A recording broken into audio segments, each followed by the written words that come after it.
Hello. I think I found a pretty decent spot to hide, although it is a little on the noisy side and much quieter than it will be in about 2 weeks. This is the Northfield Rodeo Arena.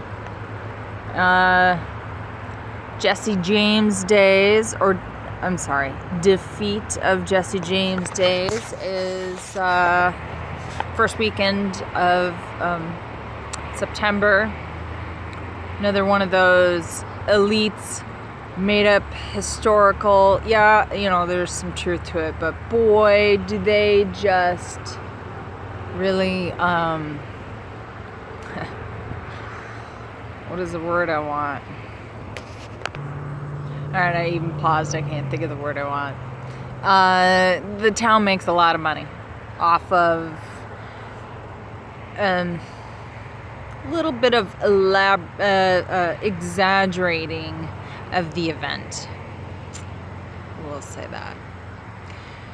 So, yeah, I figured coming here, even though it's noisy and it's not all of that pleasant, it's still a beautiful day out, a little on the cloudy side, but I am right near the freeway, but also right near the river, of which I did get myself something to eat. I thought about stopping somewhere to grab something quick, and I kind of did. I got a cranberry oat bread that's made up the street here that's really good, and then I harvested some edibles along the river, foraged, harvested, however you want to put it. Some of my favorites were ready to be plucked. Anyway, yeah, I'm hardcore granola, man. No, I'm not. I'm not. I'd love to be more so, I guess. There was one show that I recently saw that my son turned me on to, my oldest son. I can't think of the name of it, but for a year they lived like pioneers. And I noticed the show only lasted one season. But, it had nothing to do with how well the participants did. The producers involved were so disorganized. Anyway.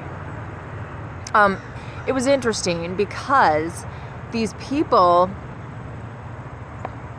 are put out on a piece of land with the essentials, and that was about it. A lot of the equipment, being that it was made in this time, not in that time, was cheap junk and whatever. For what they got paid, I'd have done it. I'd have done it for free. Triple Papa Ray, however you want to call him, has mentioned, that we create something along the lines of an intentional village. And probably 25 years ago, I thought about how things were going with our society as a whole, humanity in general, and that things would get really bad, but then very good. And I really don't think that we've hit that really, really, really, really bad yet. But I do see that it's within the next 2 years.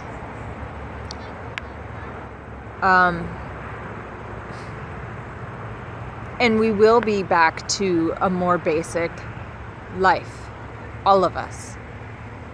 Because there will be a lot of strife and destruction and power thrown around by the wrong people.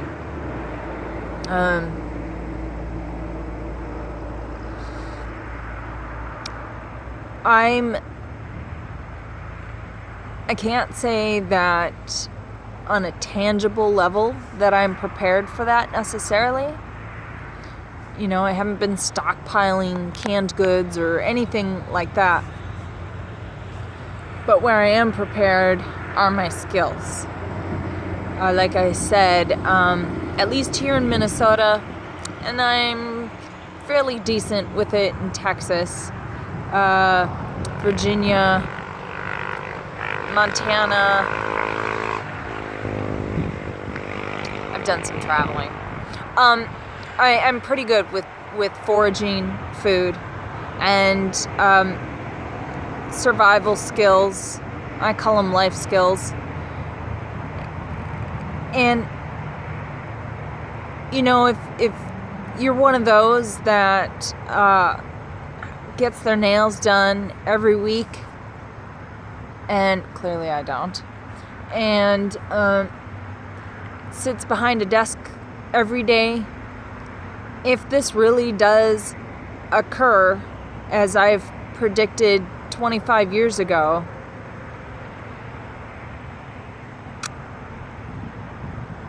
I don't see someone like that surviving. And I'm not picking necessarily on women, because there's plenty of men, like my former boss, for instance. One time that we ever touched each other, he went to hand me something or whatever, and I immediately gave him shit. His hands were softer than a baby's butt. And I don't know, I couldn't help but lose some respect for him right then and there, to be honest.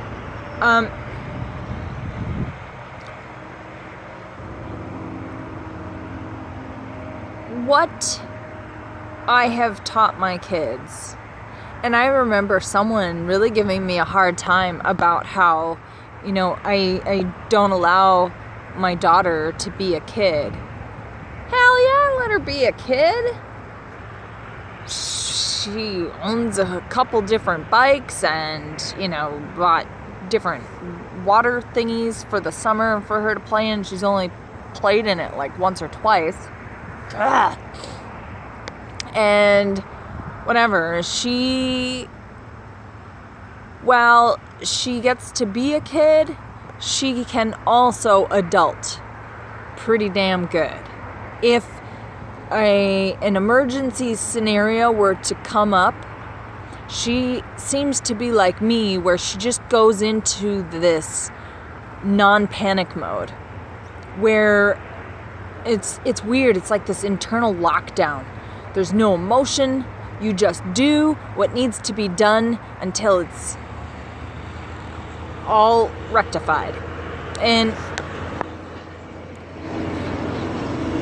my butt's a little sore on these bleachers. They look like they need to be replaced too. They're in pretty rough shape. Anyway, I do have a point. And that is back to what I was saying in the previous video. Empower yourselves. You know? Determine what really matters. Always going out of your way to look your best. Honestly, guys, women,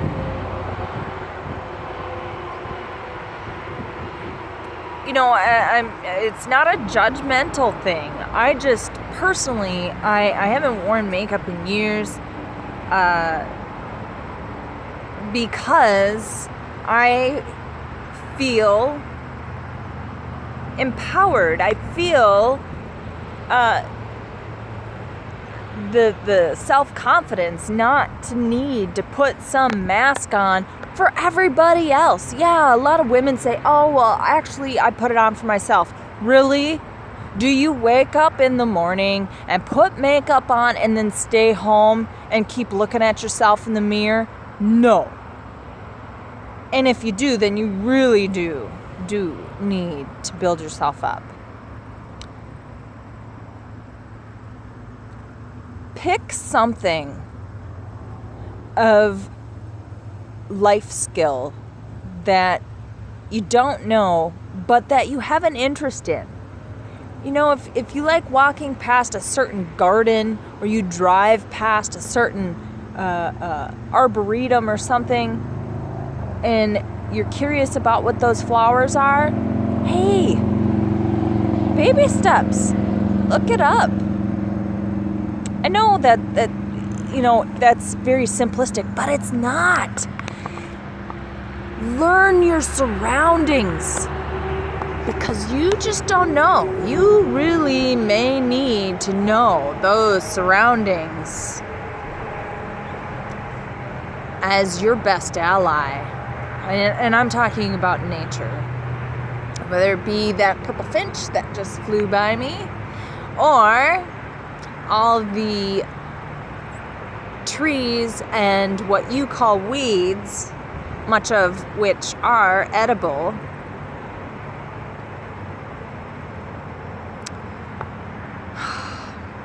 I know, I'm going on another tangent. Imagine that. Find something of nature that will empower you.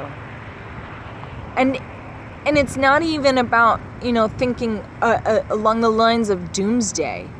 We have really lost connection with nature. And I could go into the whole thing about, you know, the 1400s and so forth, about witches being burned at the stake. Well, I guess I did kind of go there.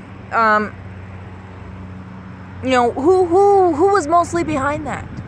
That was the ones who won through battles using their slaves all this land, and they didn't want they wanted the simpletons to conform to their Roman Catholic ways.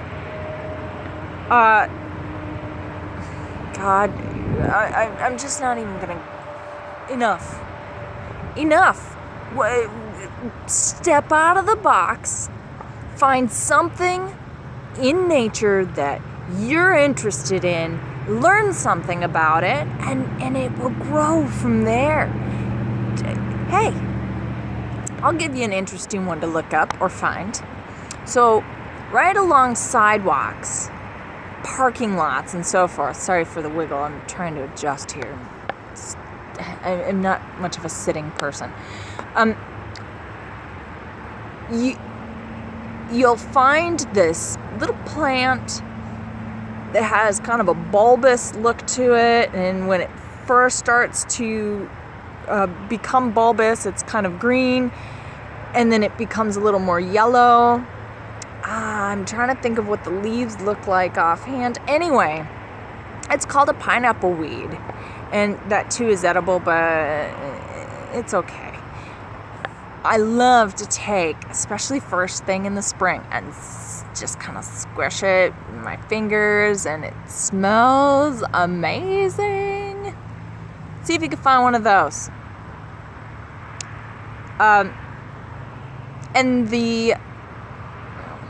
Alright, I'm going to cut it short because I know these are going to take forever to download.